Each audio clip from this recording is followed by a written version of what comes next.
Hey guys, welcome back. It's been a while, but yeah, let's just jump right into it. The bite. Undue influence is any act of persuasion that overcomes the free will and judgment of another person. People can be unduly influenced by deception, flattery, trickery, coercion, and other techniques, including hypnosis. In a court of law, undue influence is a legal term which involves a person or group taking advantage of their position of power over another person or people. When undue influence is used to cheat people out of their inheritance, property, break up families, deceive members into thinking that extreme shunning of close family members and friends is a loving act, demand parents to beat their children, encourage people to break their law, turn adolescent children into slaves or prostitutes, kill innocent people, threaten followers with shunning if they report child molestation or domestic violence to the police or tell anyone about it, fly passenger planes into buildings, become involved in shady deals, or coerce parents into letting their children die. These kinds of influences are a significant threat to basic human rights and a free society. Undue influence seeks nothing less than to disrupt an individual's authentic identity and reconstruct it in the image of the cult leader. Number 1. Groups that practice undue influence as a means of controlling people often have a tax-exempt or even charitable status, which means citizens pay the taxes for any properties they own and their services required to maintain those properties. While a group may receive billions of dollars from its members, they often do not put that money back into society to help people other than cult leadership.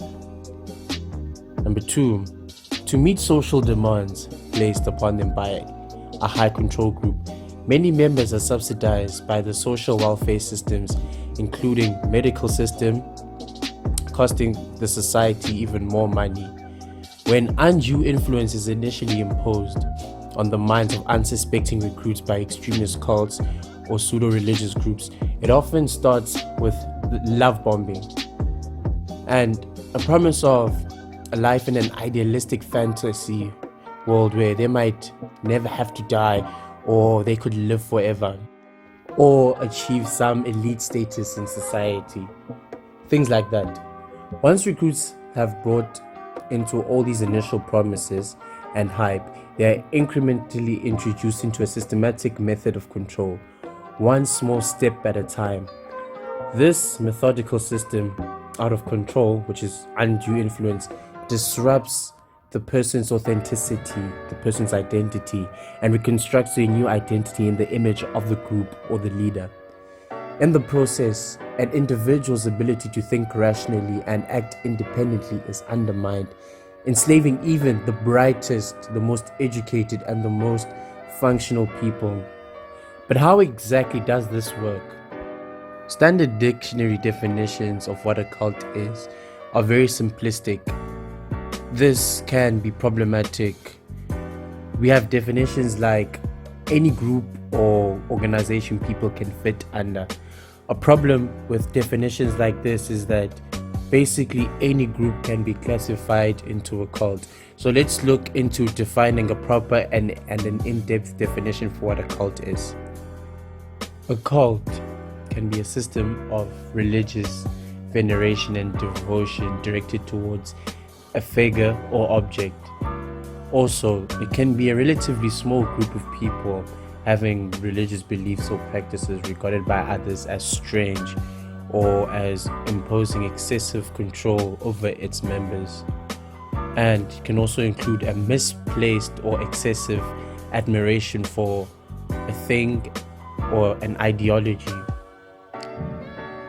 So, for this reason, there needs to be a better way to define a cult. Therefore, I'll be referring to Stephen Hassan's BITE model. The word BITE in BITE model is an acronym. B-I-T-E. B stands for behavior, I stands for information, T stands for thought, and E stands for emotional control. The BITE model offers a list of variables that can be easily identified and which quickly show if a group or individual is exercising unethical influence.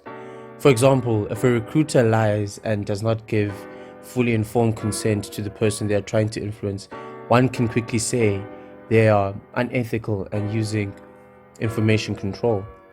If a group tells its members they cannot and should not speak with former members or critics or read any of their material, this likewise is information control. If a group indoctrinates people to believe that if they ever want to leave the group, their safety and salvation will be lost, this is emotional control. By examining such behaviors, one can determine if a group is a benign or even positive or destructive cult. Mind control refers to a specific set of methods and techniques such as hypnosis or thought stopping that influence how a person feels, thinks, and acts. BITE stands for behavior, information, thought, and emotional control. And it is based on research and a theory by Jay Lifton, Margaret Singer, Edgar Schein, Jolyon, and others who studied brainwashing in, excuse me if I butcher this pronunciation, Maoist China, as well as cognitive dissonance theory by Leon Festinger. Alright, let's gloss over a few of these factors that are from the BITE model. Firstly, behavior control. Regulate individuals' physical reality. Dictate where, how, and with whom the member lives and associates or isolates. When, how, and whom the member can have sex with. Control types of clothing and hairstyles. Regulate diet, food, drink, hunger, or fasting. Manipulation and deprivation of sleep. Financial exploitation, manipulation, or dependence. Restrict leisure, entertainment, or vacation time. Major time spent with group indoctrination and rituals or self-indoctrination, including the internet. Permission needs to be required for major decisions. Thoughts, feelings, and activities of self or other people have to be reported to superiors. Rewards and punishments can be used to modify behaviors, both positive and negative. Discouraging individualism, encouraging group thinking. Impose rigid rules and regulations. Punish disobedience by beating, torture, burning, cutting, rape, tattooing, etc. Threaten harm to family members or friends, forcing individuals to be raped or raping.